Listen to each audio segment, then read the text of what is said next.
So, Elvis is back in the news. I guess he never really left it, thanks to the new 2022 biopic. Much of the drama in the film centered on Elvis's complicated relationship with his manager, Colonel Tom Parker. The tragic story of Lisa Marie is just as dramatic and heart-wrenching as that of her famous dad. Intense fame can have a disastrous effect on loved ones, issues that spiral for generations, causing more and more problems and more tragedies. So today we're looking into the tragic life of Lisa Marie Presley. Before we begin, make sure to give this video a thumbs up to show support, and subscribe to our channel for more videos like this. So come on, let's unpack the legacy of a superstar. What happened?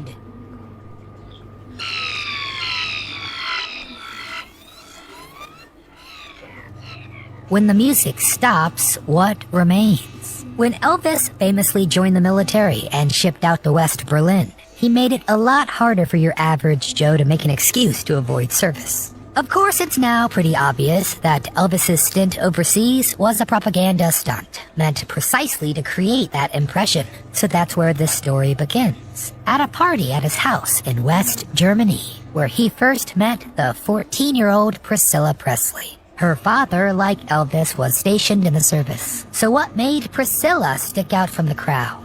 Did he see in her youth an escape from the frenzied pressures of the adult world? Well, by her accounts, Elvis was pretty awkward and embarrassed. When Priscilla left the party that night, he only had one thought in his mind. He was in love. When Elvis got back to Graceland, he was able to call up Priscilla's family and make them an offer. Simply an offer they could not refuse. Priscilla's family tried to do the responsible thing. They initially agreed to only let their daughter visit Elvis at Graceland, if she'd be chaperoned at all times, and if she'd write them every day. But what choice did they really have? They were quite poor. They had moved into their current apartment, attracted by its low rent, and unaware that it was actually full of ladies of the night. So when Priscilla went to Graceland, Elvis knew he could do whatever he wanted. He had his staff forge postcards to her family and immediately took her on a bender in Vegas. And in Vegas, she first tried speed,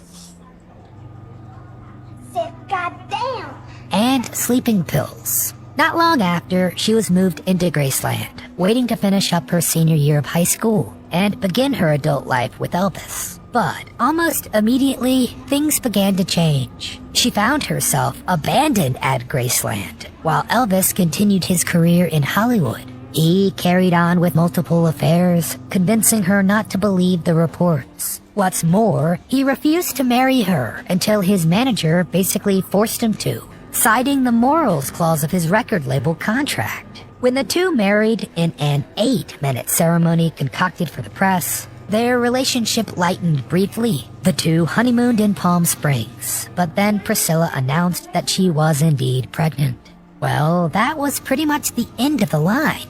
Elvis told her before that he could not be attracted to a woman who had given birth, and evidently that included his wife. This is the world that Lisa Marie Presley was born into, a miserable marriage under the spotlight. This is where Lisa Marie's story really begins. Lisa Marie Presley. Lisa Marie grew up spending lots of time with her mom, who had a burgeoning acting career and would go on to star in the Naked Gun films and the show Dallas. I want to share a life with you. Don't let anything prevent that.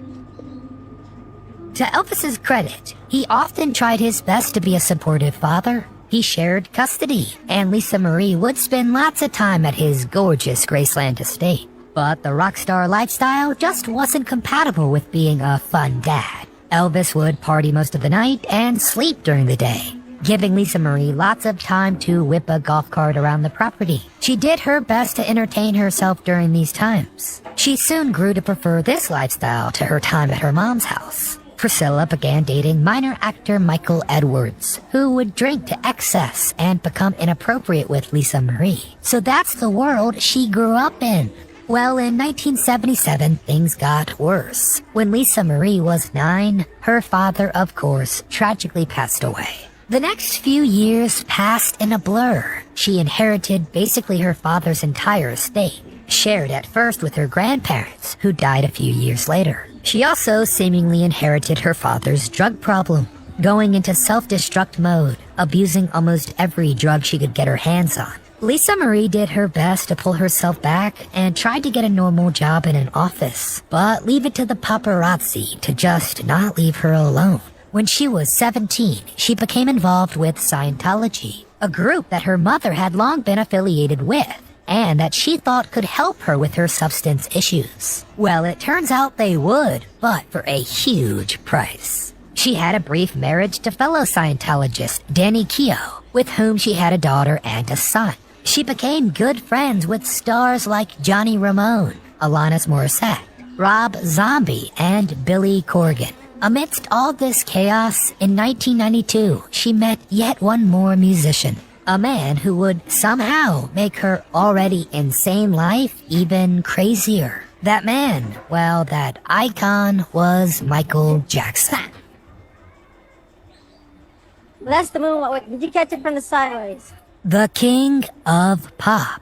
Allegedly, the first time Lisa Marie met Michael Jackson was way back in 1974, when Lisa Marie was just 6. But 1992 was when they first met as adults. And the two did have a lot in common. Traumatizing childhoods, paparazzi problems, and of course, dangerous problems with drug dependency. The two became very close friends, and then the big news dropped. The accusations went public, and Michael became more and more dependent on Lisa Marie for support.